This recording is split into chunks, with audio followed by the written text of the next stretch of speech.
I'm going to propose to Alice. Are they ready for love the second time around? Will you marry me? Wednesday. People don't like to waste time, nor do they like to waste money. That's why so many shop at Auto Shack. Auto Shack has major brands, all the parts you need. So instead of shopping all over the place, you shop at one place. That saves you time and money. Because Auto Shack has true discount prices with savings up to 50% and 42,000 parts guaranteed for... Paper losses more than $500 billion. October 19th, 1987. Wall Street, Black Monday. Good evening, I'm Tom Brokaw. Black Monday is now in the books, and the question is, what will happen Tuesday and beyond? How will the stock market and the economy react to the worst day ever on Wall Street? What can and should be done now? The role of the government. How can you prepare for the future, short and long term? Tonight, we'll try to answer some of those questions. To begin, however, the news is not good from Asia, where it is already Tuesday in Hong Kong and Tokyo. In Tokyo, the market is off sharply, and in Hong Kong, the market didn't open at all, and it may not for the rest of the week because of these unstable conditions. We do have Steve Delaney standing by in Tokyo now. And Steve, what's the latest in the market there? Tom, the market tends to be reflective rather than anticipatory. It opened low and then just fell off the cliff. 7% decline is a record for one trading session. They do take a break in the middle of the day. The television stations came on in specials and said everything is down. People flocked out to their brokerages to try to sell, competing with some computer-generated selling programs, but there are no buyers. They're only doing about 2% of the normal volume of trading here. There's a suspension for the midday, but there is no indication that the thing is going to turn around during the afternoon. This market is heading for a dump as nearly as big as what happened in Wall Street, if not bigger. For all of this tonight, Steve. Sorry, Tom, I couldn't hear you. Steve, who are the Japanese blaming for all of this? Well, it's a reflective market. They think that, by and large, when New York sneezes, there's pneumonia here. But there's also a feeling that perhaps the American consumer is tightening purse strings and not spending any more money. That's had a particular impact on export-sensitive issues, automotives, light electronics, and the kinds of things that turn up on American shelves made in Japan. Thank you very much. Steve Delaney in Tokyo tonight, where, as you heard, the market there is off very sharply indeed. And the whole world tonight is looking to Washington, D.C., specifically to the White House, to see if President Reagan will intervene in any dramatic fashion. Standing by at the White House tonight is NBC's Chris Wallace. What about that, Chris? What's planned for tomorrow morning there? Well, there are a few things the White House is prepared to do, Tom. Treasury Secretary Baker held a secret meeting today with top German officials in Frankfurt to try to stabilize the dollar, which the markets had been concerned about. And Baker is returning early from Europe, returning tomorrow instead of Saturday. But here at the White House, they say they don't plan to do anything. No big campaigns to bolster confidence, no dramatic actions. And the reason is they say that the economy is basically sound, that they don't fully understand why the markets are suddenly collapsing. They say none of the experts they talk to understand either. And they say that if they took any drastic action, it would only frighten people more. But you would think that for symbolic reasons, if no other reason, that they would call in everybody, the Congress, the head of the Fed, the head of the stock exchange, maybe even some American business leaders, and say in unison the economy is very strong if they feel that way about it. Well, you might think that, but there are no plans, according to top officials at this moment, for them to do that. In fact, Budget Director James Miller is supposed to have a briefing tomorrow at the White House in which once again he's going to blast congressional Democrats. On the budget deficit, I have no sense that the president is any closer to a compromise, and after today's events, he's probably even less interested in the Democratic plan to raise taxes. On the trade deficit, they're still saying that he's going to veto the legislation most likely to come out of Congress. So here at the White House tonight, they're still taking a hard line, but of course, any more days like today could soften them up. Thank you very much, Chris Wallace of the White House tonight. It is only natural to compare today, Black Monday, October 19th, 1987, with Black Tuesday, October 29th, 1929, the legendary crash of the stock market that signaled the end of the Roaring '20s and ushered in, of course, the Great Depression. On Black Tuesday, the stock market lost 12% of its value in one day. But in those days, many investors had borrowed heavily from brokers to buy their stocks. When the market crashed, those loans were suddenly called and the investors were wiped out. Today, the market declined 23%, nearly double the 1929 drop. But investors are no longer allowed to borrow so heavily from brokers. Unlike 1929, today they're losing their own money, and they have the option to swallow today's $500 billion paper loss and hang on if they have the courage to do just all of that. And in this market these days, not just the fat cats get hurt. These days, the stock market, in one form or another, is for everyone. NBC's Mike Jensen is with us tonight, and this is his specialty. Mike, just how broad is the stock market these days in terms of participation? Tom, it's about 80% institutions and the professionals on Wall Street, that is from the stock brokerage firms. And we heard Chris say that the government is not shaken by this. I must say that the stock brokerage firms are shaken by it. The small investors, the 20% left, do not seem terribly shaken. They seem astonished by it. But don't forget, they get their income from the dividends that come from the stock. So they have taken paper losses, but they have not yet taken direct losses. A lot of people are in mutual funds, of course. Will the mutual funds in this country reflect the general drop in the market tomorrow? Yes, and in fact, they already have. A good deal of the selling that came today came from the mutual funds. On Friday of last week, the decline of 108 points was largely the big pension funds, many of the brokerage houses. Today, individuals came jumping into the market. They had a chance to chew it over during the weekend, and they came in a big way, partly through selling of mutual funds. More of that tomorrow. Mike, a lot of this selling today was computer-generated. That is, a lot of these funds are held by computers that react to signals on an electronic basis. Do you think that will be outlawed as a result of what happened today? I don't. I think there are enough people who believe that has a salutary effect on the market, a good effect, and are willing to put up with some of the bad things. I think, however, that they will be much more closely regulated. They won't be permitted to turn what would have been a 50-point loss into an 80-point loss, or maybe a 200-point loss into a 400- or 500-point loss. Thank you, Mike Jensen. There will be a lot of talk about who lost how much today, but even when all of these numbers are in, it will be hard to top Sam Walton of Little Rock, Arkansas. He's the chairman of Walmart. That's the department store chain. And he said he wasn't aware of today's market plunge until a reporter told him about it shortly before the stock exchange closed. By then, Walton, today alone, had lost an estimated $1 billion on paper. But then that means that he has roughly $7.5 billion left in Walmart stock. Other investors around the country don't have that kind of cushion, of course. And in these reports, the anxiety is obvious. In Miami, with its concentration of retired senior citizens, the market plunge was particularly frightening. Black Tuesday is alive in their memory. I was through it in 29, so I know what effect it's had. It had this effect today on Albert Eisen. I guess I must have lost about $200,000. Approximately about $350,000. You'd have to be an idiot not to worry about it. At First Union Brokerage, they gathered to watch the fall. Some have their life savings in stocks, despite their first-hand knowledge of the crash of 29. You're getting hurt a little now. Oh, everybody is. What's happening today? It's a disaster. The fear along Miami Beach, even among those who have no stocks, is that the market dive will hurt them somehow. Many live just on the edge of poverty in the best of times. It's not just fear of what you're seeing going on here, it's affecting other markets too, abroad, the financial, the bond market, commodities market. Still, many learned their lesson in the Depression. Don't put everything in the market. Keep something aside in case the market bottoms out. I'm not ready to jump out of a window. If I had a lot of ready cash right now, I'd buy stock today. Take heed, they say, from some who've seen it all. Ed Rabel, NBC News, Miami. In Los Angeles, you hardly ever hear newsstand operators shout headlines. Today, Stock market crash. Read all about it. Stock market down 508 points. Read all about it.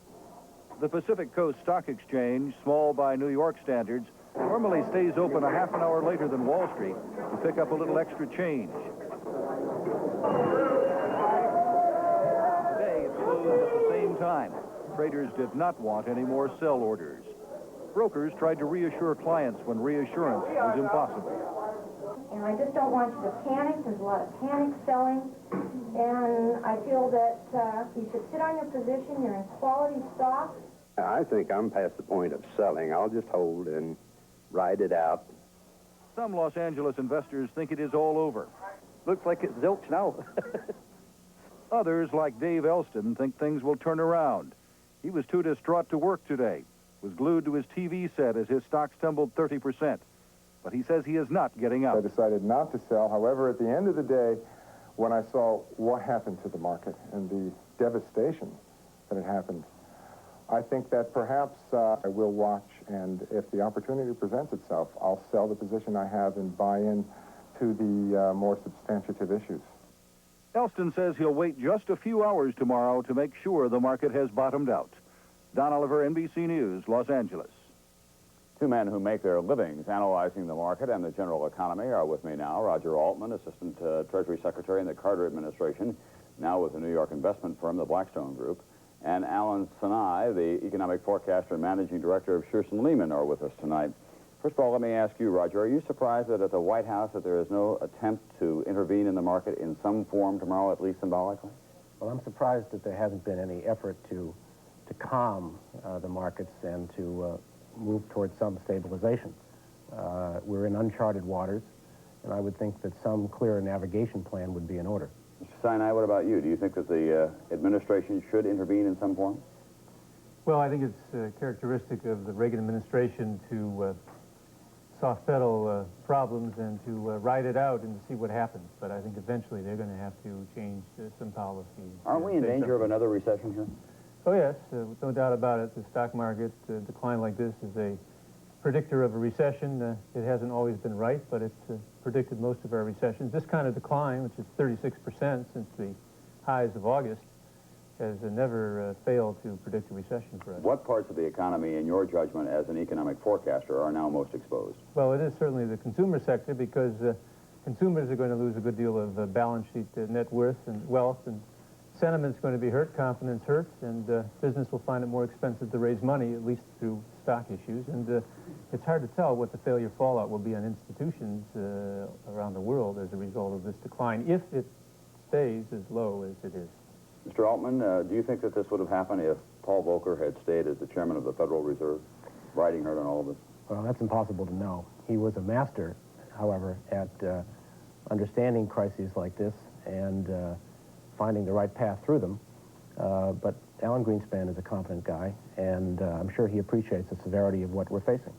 But isn't the problem that there seems to be a lack of political and economic coherence in Washington these days? There's no master game plan. You've got Baker saying one thing over the weekend, and Alan Greenspan new on the job, and the president is distracted by a lot of other things. Well, that's true in the sense that today's action in all the markets around the world represents a rather astonishing vote of no confidence in the way that the three major Western countries, obviously the U.S., Germany, and Japan, have been seeking to manage their way through these immense problems on the budget deficit, the trade deficit, the third world debt problem, and the like. And to the extent that that no confidence indicates some lack of sophistication among the policymakers, I agree. There are going to be a lot of small investors looking in tonight, Mr. Sinai, wondering what that they should do. Maybe they took a pretty good hit today. Maybe they've got some money right now. What would be your best advice to them for, say, the next 90 days or so? Well, I think at this point, with these declines, it's a little tough to sell at this time for a long-term investor that has socked some money away in stocks. Most investors have been moving to cash, and I think now just simply have to sit and wait and see what events will bring. I don't think investors should panic. One way or another, we will have some reactions out of Washington, Bonn, and Tokyo, and odds are those will help, although the budget and trade deficit problem that Roger alluded to really is at, I think, is the root of what our problems have been in these markets. You gentlemen and a lot of other people like you have been making your living all of your adult life watching this market and watching the general economy, and yet no one really saw the dimensions of what happened today, did they? No, I think the risks have been there for a long time, and we've had tastes of financial crisis in the markets going back to May 1986, but no one ever can foresee this kind of ahistorical decline and the kind of panic and debacle that we had. It does occur in every business expansion in one way or another toward the end.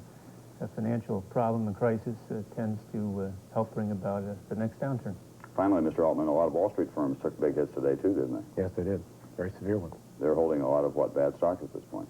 Well, all the major Wall Street firms have to maintain very substantial inventories of securities in order to do their business and to act for their customers and for their own account, and they had very substantial inventories today, and we all know what happened today to those values. Roger Altman, Alan Sinai, thank you very much for coming in. On Meet the Press yesterday, Treasury Secretary James Baker charged that new tax laws that are now under consideration by Congress are making the business community nervous, leading to adverse market conditions. Well, one of the most powerful tax experts in Congress is Illinois Democrat Dan Rostenkowski. He's chairman of the House Ways and Means Committee. Congressman, what about that? Do you think that you fiddling around with the tax laws in this country, as Secretary Baker charged, led to today's conditions? Well, I watched that show, and I was disappointed that Secretary Baker made that observation. I think the problem is more fundamental than talking about a $12 billion revenue increase. If we're going to be serious about what we're doing with respect to our deficit, and that's our problem, I think we have to address it coherently. I think there has to be leadership, and I think that leadership has to come from the White House. Can't afford to let a president sit on the sidelines, as he's sitting on the sidelines in this tragedy, so to speak. But I think that there are several fundamental reasons why the market has somewhat given us a signal. Our interest rates are going up. We have a trade imbalance that's intolerable. But most of all, we've got a deficit that we are failing to recognize as our biggest problem. The Congress has tried, I think, religiously, to bring this administration into the fact that there has to be a direct attack on our deficit problem. This is recognized throughout the entire world. Congressman, let me ask you a question. If President Reagan called you down for a nonpartisan summit meeting on the deficit tomorrow or the next day, do you think that everyone would set aside political considerations now just 1 year before the 1988 elections to attack this problem? Well, Tom, I can't speak for everyone, but I can certainly speak for the chairman of the Ways and Means Committee. I have consistently worked with this administration on a nonpartisan basis. I think that that's our problem. We can't get together with this administration, and we can't get the president to sit down and negotiate with us. We get this consistent resistance. It's a strong wall that we can't penetrate. And I'm sorry about that, because I think that we've written an 82 bill and an 84 bill. I've written several pieces of good legislation with this administration. But the biggest problem we've got is the deficit, and Reagan just won't recognize it. There has been talk, especially among Democrats on Capitol Hill, that there ought to be a tax increase now to close the deficit, but yet a lot of people looking at today's market say that would be a disaster at this time. Do you share that assessment? Well, we've made giant steps legislatively, in my opinion, to try and do something about our biggest problem. And that includes raising revenues with respect to $12 billion. If we're willing to cut social programs, and we're willing to do that in this reconciliation bill, if we're willing to cut defense spending, and we're willing to do that, I think that certainly those people that can afford to pay should contribute so that we can do something about a deficit. And it's only $23 billion. This is what's so difficult for me to understand, how Reagan can sit on the sidelines. I think every economist in the country that's suggested doing something about the deficit has included revenues in its package. Congressman, thank you very much for being with us tonight. We'll all watch tomorrow. At the close of trading today, business was brisk in the bars of New York's financial districts, for this was not just a one-day disaster for the people who work on Wall Street. Not only did many of them lose a lot of personal money today, many of their firms took such a beating, bound to be layoffs and other cutbacks. NBC's Richard Valeriani surveys the damage to the Wall Street crowd tonight. At the end of Black Monday, some brokers acted in front of a camera as though they'd been indicted. Bad day, guys. Some headed to the options bar behind the New York Stock Exchange, where the mood ranged from philosophical to black humor. Just when you walk outside, watch ahead, because people may be jumping out of buildings. Only kidding. Really, seriously. Today, the market's a big crap game, and if you want to get in and shoot, you got action up and down. Today, it happens to be on the downside. Many Wall Streeters raced to Grand Central Station as usual for their commute to affluent northern suburbs. At the station's newsstands, the selling of afternoon papers was almost as hectic as the selling in the market, and many sold out. Most brokers were in a hurry to get home, but those who stopped to talk were not despondent. But since I've been a broker, I'd say 25 years, the market, the world has come to an end 6 times. I think you're going to see some bargain hunters come in from the foreign side, come back into it, and look for some bargains down in here. And I think there's big opportunities out there. Today, actually, is a very good day for a bond trader. We love a good depression. Did you make a lot of money today? Today, yeah, every day. It was the worst day in Wall Street history for investors. The brokers will be back at the same old stand tomorrow, counting commissions. Richard Valeriani, NBC News, New York. And the other big story of the day, of course, is the United States hit 2 Iranian oil drilling platforms in the Persian Gulf.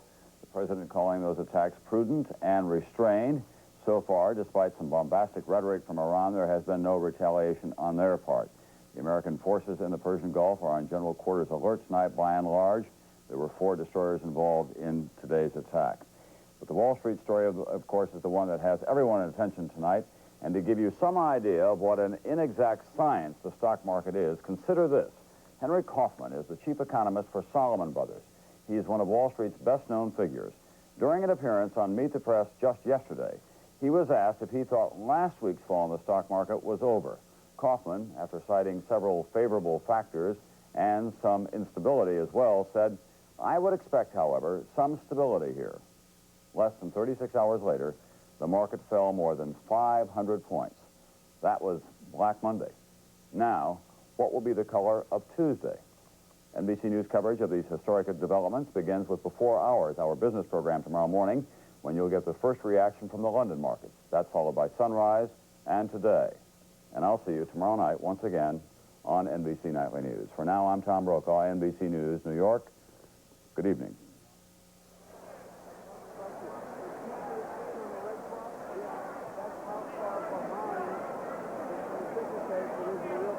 This has been an NBC News special report.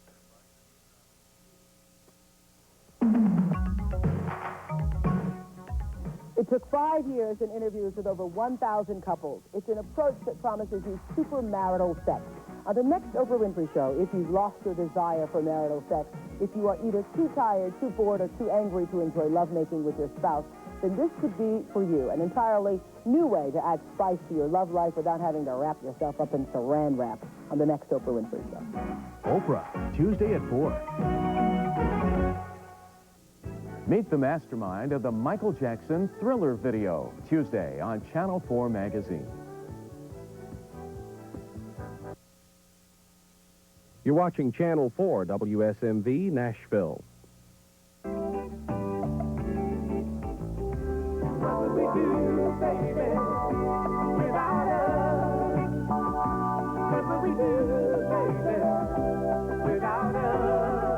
Nightly News with Tom Brokaw. Good evening. President Reagan and his advisors have decided he must get involved. The stock market and what it may do to the general economy is just too uncertain. So late today, the president publicly described efforts to stabilize the dollar, to lower interest rates, and to reduce the budget deficit. This is what he was responding to. Another record day on the market. It gained more than 100 points, about 1/5 what it lost yesterday, to close at 1846, and a record 610 million shares were traded. Throughout the day, the market went up and down like a busy department store elevator, with investors getting on and off every hour. Finally, it did close up, but most of the gains were in the blue chip companies. Some of them were buying up their own stock. Overall today, losers outnumbered winners by an almost 3-to-1 margin. As NBC's Mike Jensen reports tonight, the brokers were pushing the big companies today. Hey, BALB! If people have some money, there are good bargains around now. Terrific bargains. Stocks are half the value they were 2 weeks ago. That was the pitch in brokerage offices all over the country, trying desperately to stem the tide. Many still stunned by yesterday's historic sell-off. And in fact, investors today did buy the leading stocks, the blue chips. Stocks that had lost 10 or 15% of their value in the last week and seemed too good to pass up. Actually, I'm buying. I'm hoping to sell off a few of my smaller investments and buy a couple of the blue chips. Here's what they were buying. Procter & Gamble, up $14. IBM, up $14. Litton, up 11. Atlantic Richfield, up 8. But while the blue chips did well, the rest of the market fell sharply. The stocks of smaller companies traded over the counter or on the American Stock Exchange lost, on average, 10% of their value today. And even on the big board, the New York Stock Exchange, losers outnumbered winners by almost 3-to-1.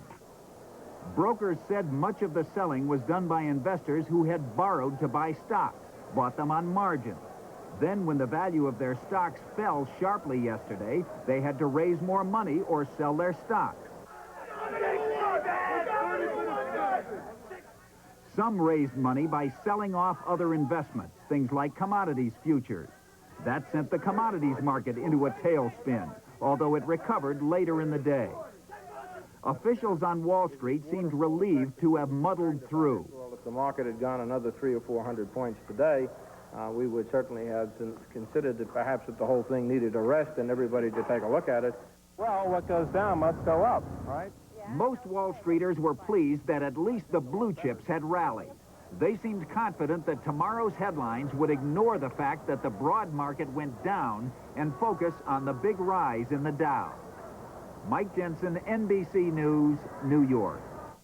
It was that uncertainty, that volatility, that prompted the president to speak up today. As NBC's Chris Wallace reports tonight, he met with Treasury Secretary Baker and Federal Reserve Chairman Greenspan in the White House living quarters after the market closed, and then appeared before reporters.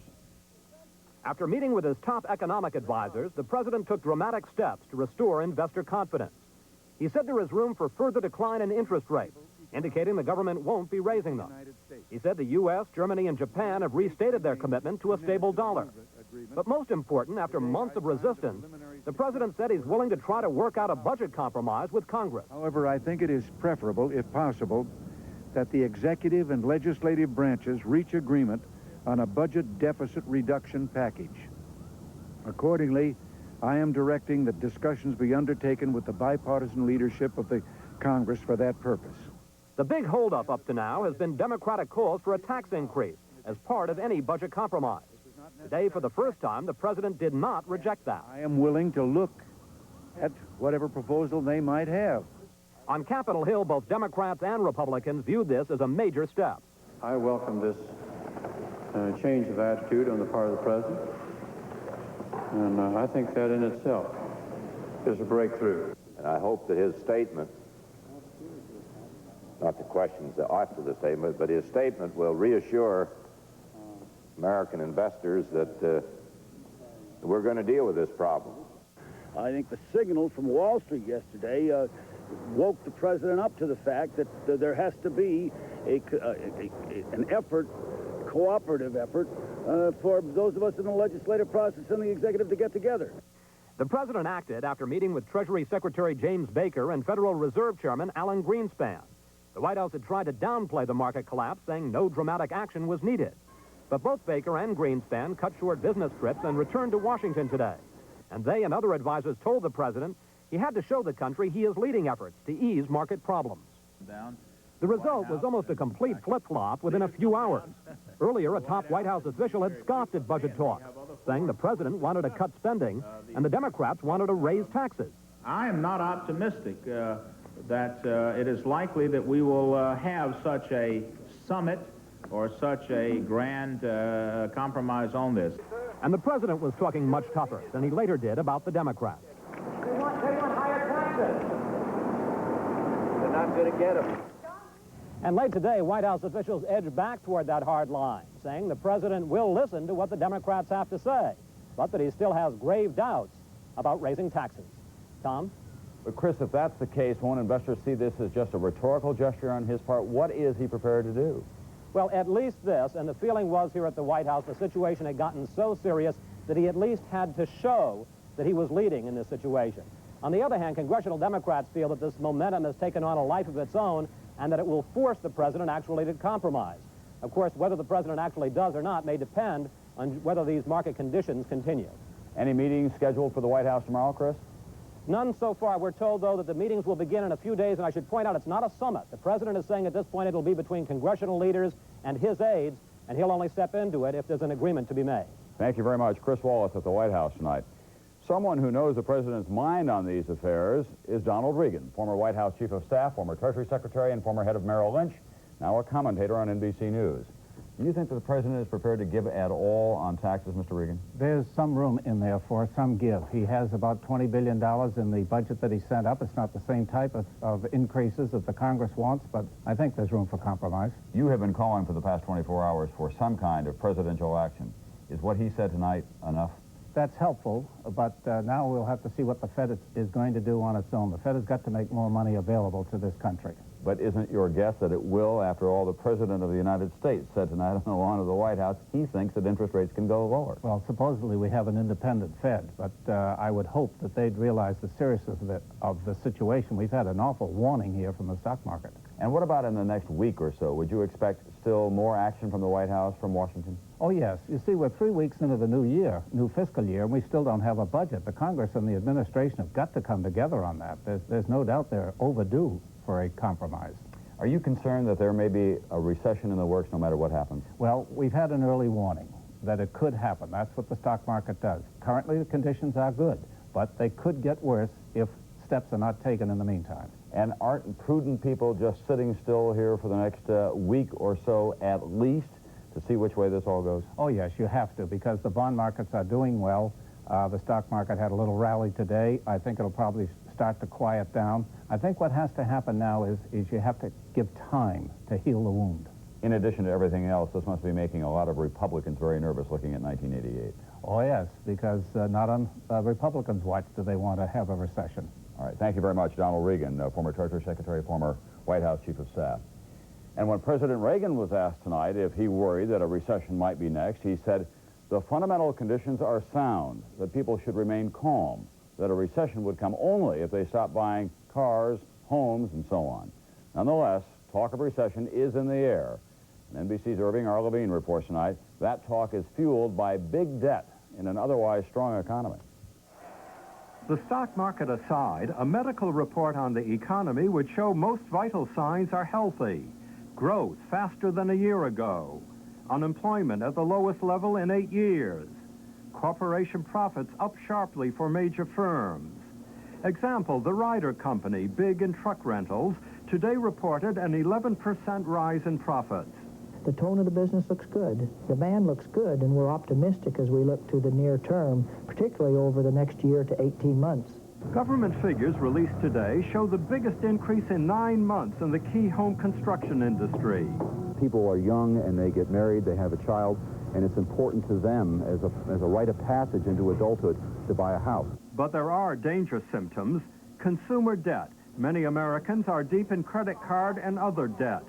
Corporation debt also high. The trade deficit hits hard at many U.S. industries and drives the dollar down. And particularly the budget deficit, resulting in heavy government borrowing. That pushes interest rates higher, a drag on the economy because it becomes more expensive for individuals and corporations to borrow money and buy things, leading to possible collapse.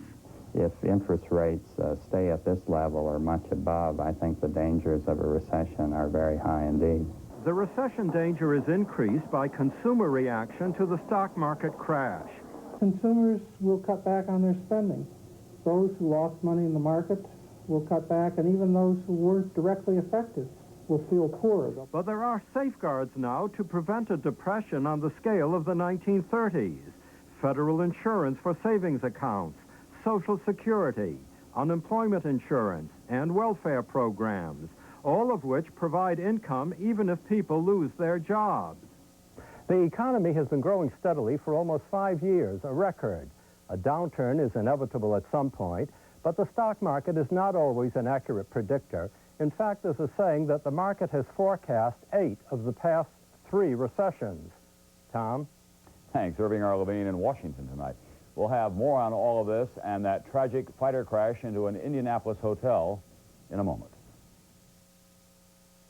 It's the Subaru year-end clearance. The greatest Subaru deals in Subaru history. Stupendous Subaru savings. Hold it. Instead of a great deal of hype, Subaru gives you a great deal. Up to $1,500 factory cash back or 3.9% financing. Great deals on just about every model, including a wide range of Subarus under $10,000. Up to $1,500 back or 3.9%. With cars and deals that good, you don't have to shout. Heartburn again. Yeah. You're going to sit there and suffer. You're going to take something. What do you have? Riopan Plus 2. It's double strength. I hope it works fast. How fast can you get to the medicine cabinet? In lab tests, Riopan Plus 2 starts neutralizing acid in 10 seconds, and 1 teaspoon neutralizes more acid than 2 teaspoons of regular Maalox or Mylanta. That's twice as strong. You look better. You want to go out for a banana split? I'm kidding. Riopan Plus 2, the fast antacid. You're on your way. The world is opening its doors. Dear Dad, just got back from my interview with Dow. Sounds like my kind of research. Finding new ways to grow more food, ways to help sick people. I'm going to go for it, Dad. And I'm going to try to make you proud. Yes, you can make a difference in what tomorrow brings. Love, David. Dow makes you do great things. Stock markets around the world had a terrible day today as they echoed yesterday's collapse on Wall Street. Today's losses on the London exchange were greater than yesterday, and those in other cities shared a general panic.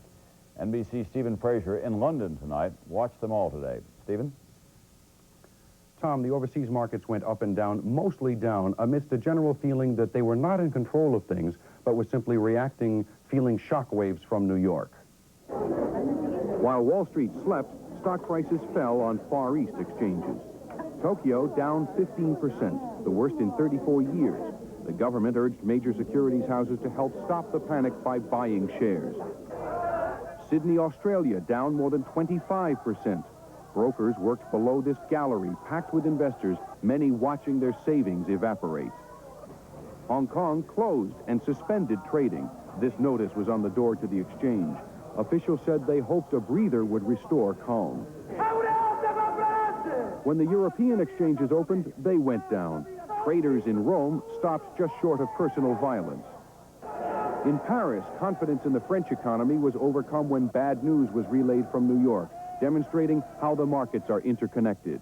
I don't see how any area of the world could be just a haven of safety and calm when everywhere else it's going wrong. The one exception, Frankfurt, started with higher prices, but then joined the downward spiral. London lost more in its first 30 minutes of trading today than in its record loss yesterday.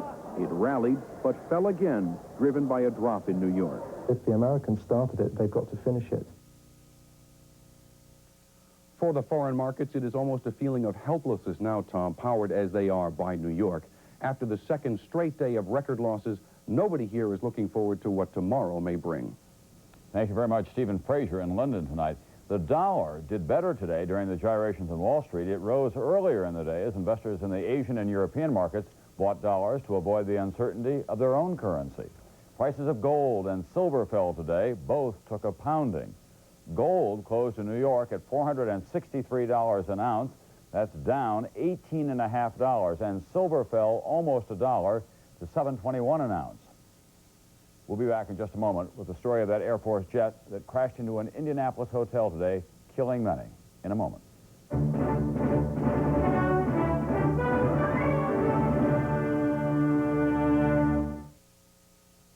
Ann Robbins is about to get a visit from an old friend, pain. With age, her minor arthritis has made even simple moves painful ones. That's why her next move is to Metaprin. Metaprin has the same medicine as Motrin, and nothing's proven faster for relief of minor arthritis pain or any kind of pain. Metaprin is also gentler to your stomach than aspirin, so when you haven't got time for the pain, take Metaprin. Nothing's proven faster. Look, they're my parents, and I tell you, they're acting different. I mean, they go dancing. Herbert and Jane dancing. I know, Mother thinks it's fun. She wears eye makeup now. I don't know what's gotten into them. Whose is this? Why don't they act their age? To help them get more out of life, people are eating better. Some have found Kellogg's Product 19, 100% of 12 vitamins and minerals. Feel good about yourself. Tennis? They don't play tennis. Feel like 19 again. This is Brother Rice. He hasn't spoken a word in exactly 20 years. Now that's something to celebrate, but not a loud, boisterous celebration. More like this, the new FTD Celebrate Bouquet. Flowers, colorful bowl, and a fun box of surprises. So, when someone you know has done something worth celebrating, send the FTD Celebrate Bouquet. A fun, inexpensive celebration worth shouting about, right?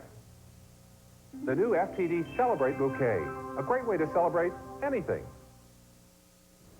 An Air Force jet plowed into the lobby of the Ramada Inn at the Indianapolis airport today and exploded in a fireball. At least 9 people were killed, but the pilot managed to bail out. NBC's Jim Cummins has more tonight. Dozens of people on the ground witnessed the horrifying crash. Truck driver Raymond Samples saw the pilot eject from his plane. I was coming down through here, and I seen this guy parachuting out of the airplane. Then I seen this big cloud of smoke. Walter Bajek was walking toward the bank across from the Ramada Inn. As I was walking across the street, I noticed a jet coming down and hitting the top of the building. Skimming across the road into the grass right into the front end of the Ramada. And then all of a sudden, it was just one big boom and one big flame. Margaret Smith, a waitress, was inside the motel. We were in the dining room part, and a car came in through the window. Reggie Baker saw a man on fire running from the building. He was ablaze, and several of the people from our facility ran over and tackled him and rolled him on the ground and put out the fire. The authorities say about 170 people were in the motel at the time of the accident. At least 9 of them were killed, and up to 6 others were injured. Rescue workers continued the search for bodies while anxious relatives stood nearby.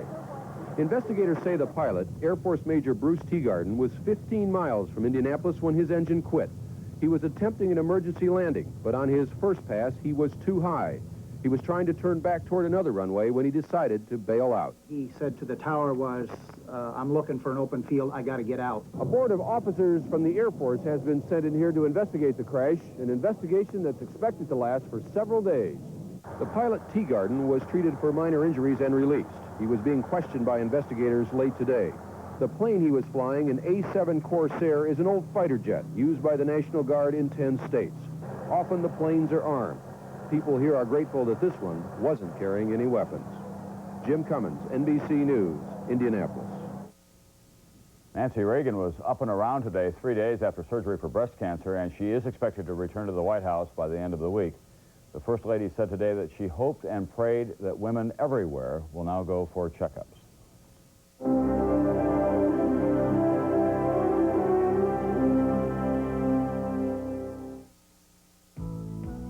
The totally new Buick Regal. There's nothing like it on the American road. Out on the horizon, the heart of a Buick, the start of a Regal new day. The great American road was made for Regal. It's the touch and the feel, the magic in the wheel, the road that Regal commands. The great American road is yours in Regal. It's your Regal reward. It's the way it should be in this Regal American land. The new Buick Regal, the first 6-passenger American car with 4-wheel independent suspension and 4-wheel power disc brakes standard. The great American road. The great American road belongs to Buick. The great American road belongs to Buick. Del Monte asked 3 people with a taste for something exciting, which drink has the blend of flavors they've been looking for. Del Monte, apple cherry. Del Monte, classic raspberry. Del Monte, country strawberry. Del Monte Fruit Blends. People with a taste for excitement are discovering that a drink with a blend of fruits can mean more taste. Fruit Blends. More fruit, more taste. Iranian Parliamentary Speaker Rafsanjani warned today that Iran would definitely retaliate for the U.S. attack on Iranian oil platforms yesterday, and the Iranian people were ordered to mobilize for a full-scale war against the United States. NBC's Martin Fletcher has more from the Persian Gulf tonight. The Navy released these pictures of the attack that has infuriated Iran, the destruction of the Rostam oil field platform. A Navy SEAL demolition team attacked the second oil platform linked to the Rostam, planted explosives, and blew up the radar installations and equipment. To the applause of the crew of the frigate, the Thatch, they were standing off Iran, waiting to fight off any Iranian counterattack. There wasn't one. This morning, 20 hours after the attack, the Rostam was still blazing. No sign of the Iranians who abandoned the platform. Iranian leaders joined today in condemning the American attack as an irresponsible aggression and swore revenge. They said in the coming days, Iran would make America pay. There's a feeling here that the Gulf War has entered a dangerous new phase. Martin Fletcher, NBC News in the Gulf. Secretary of State George Shultz denied today that the United States is backing into a full-scale war with Iran. The Soviets accused the United States of aggression in the Persian Gulf, but Schultz will still go ahead with his planned visit to Moscow later this week.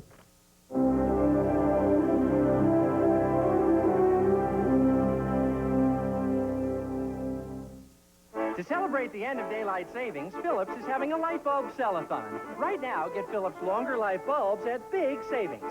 So remember to change your clocks back and change your bulbs to Philips. Woo! What a party! Imagine a vehicle with a rare combination of talent. A driver-oriented cockpit, electronically fuel-injected power, a rear-wheel anti-lock brake system, and responsive ride and handling. Now imagine all this not in a car, but in a pickup. The big new full-size 1988 Sierra pickup from GMC Truck. But beware, once you see how much a GMC Truck offers, you'll find that one just won't be enough. GMC Truck. It's not just a truck anymore. I'm Jane Pauley. Tomorrow morning on Today, India's Prime Minister Rajiv Gandhi. I'm Maria Shriver, also Joanne Woodward and Maureen Dean. Tomorrow morning on Today. Claude Akins here for Super Polygrip. Hey, if you wear dentures, I'll bet you know the pain of getting food stuck between your dentures and gums. Like these darn seeds. Ouch! Let me tell you about Super Polygrip. Watch. You see how it forms this seal between your dentures and gums? That's why Super Polygrip helps keep food out, dentures in. Simple. If you like to eat like I do. Remember, Super Polygrip keeps food out, dentures in. What's the secret to Pop Secret microwave popcorn? Perfect popcorn popped under perfect conditions. Pop Secret leaves very few unpopped kernels. Pop Secret from Betty Crocker. It's the only way to pop. When the stock market collapsed yesterday, many financial experts were in the bittersweet position of saying, I told you so. And that is the subject of John Chancellor's commentary tonight. John? Tom?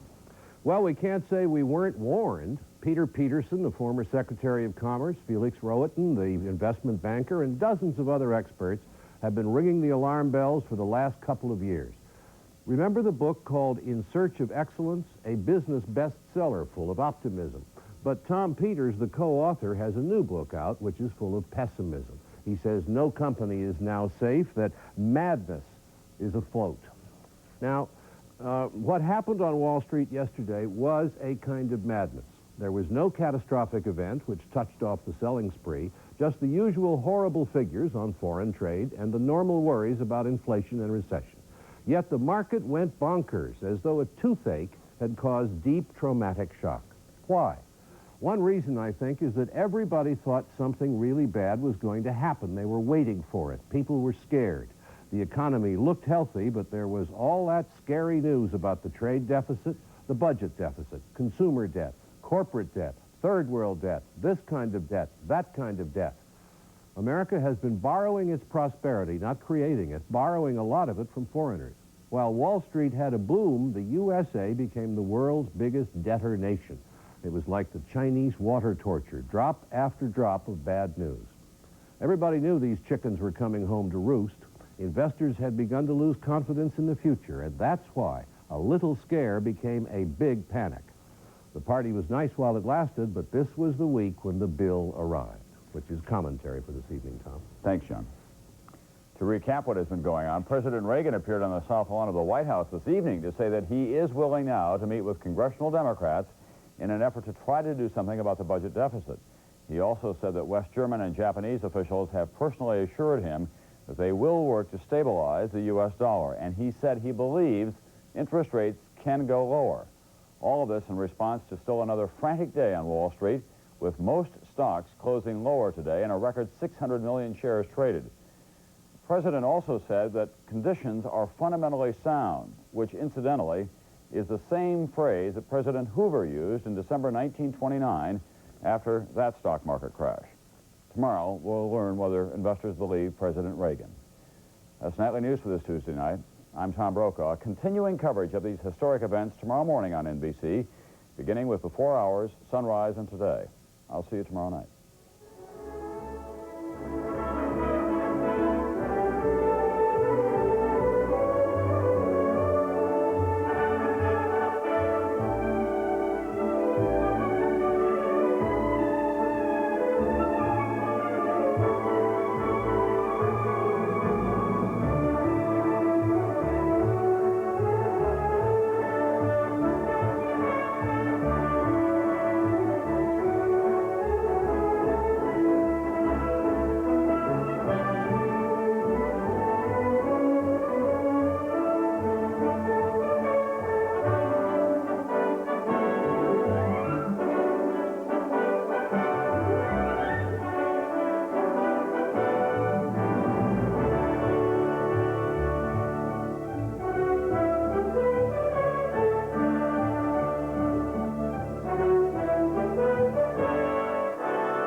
cop puts his career on the line to save a woman from the streets. Did you blow the stake up because of some hooker? Tough man, wanna play? You can't handle a woman like that. I need your help. She's in so deep, only a cop can save her. Where is she? Acting like a fool. No badges, no guns, just us. He never knew an attraction so fatal. Crime Story tonight. Coming up next on The Scene at 6, former Governor Ray Blanton regains his right to vote and hold office. We'll hear how Wall Street's problems are being felt here. And we'll tell you about one AIDS program you won't see on Nashville TV. Also tonight, Mayor Boner says no to a new Metro office building. Wallace Wilkinson takes politics to the classroom. And we'll see why this old tree may be a part of history. These stories and more news coming up next on The Scene at 6.